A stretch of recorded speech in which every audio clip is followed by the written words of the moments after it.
आइपुगेकी छु। यो लामो यात्रा सम्झदा मेरो मनमा कयौं भावनाहरू एकैचोटि आउँछन्।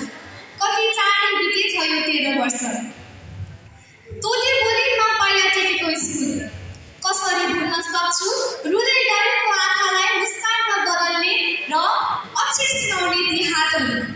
कसरी भुल्न सक्छु दिनभरि खेल्दै रमाउँदै गर्दा निथुक्क थाकेको शरीरलाई आड दिने ती काखहरू।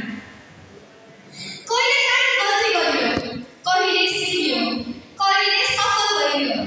यही प्रक्रियाले मलाई आजको यो स्थानसम्म ल्याएको। कहिलेकाहीँ अचानक धेरै गल्ती भयो होला, तर आफ्नै छोरी चेली सम्झेर माफ गरिदिनु होला। यो विद्यालय मेरो लागि केवल एउटा पढ्ने स्थान मात्र होइन, यो मेरो लागि जीवनको आधार निर्माण गर्ने स्थान हो। यो विद्यालयमा सिकेका ज्ञान र अनुभवलाई मैले आफ्नो उज्जवल भविष्य बनाउन प्रयास गर्नेछु। आदरणीय गुरुवर्गहरूप्रति म धेरै आभारी छु। हजुरले दिएको माया, साथ र प्रेरणालाई मलाई हौसला प्रदान गर्यो।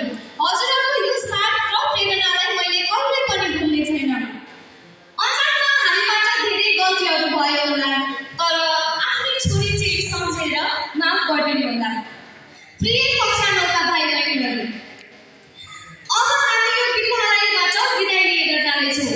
हामी बसेको त्यो कक्षा कोठाको बेन्च, डेस्क, लेख्ने त्यो व्हाइट बोर्ड सबै हजुरहरूलाई सुम्पिएर जाँदैछ।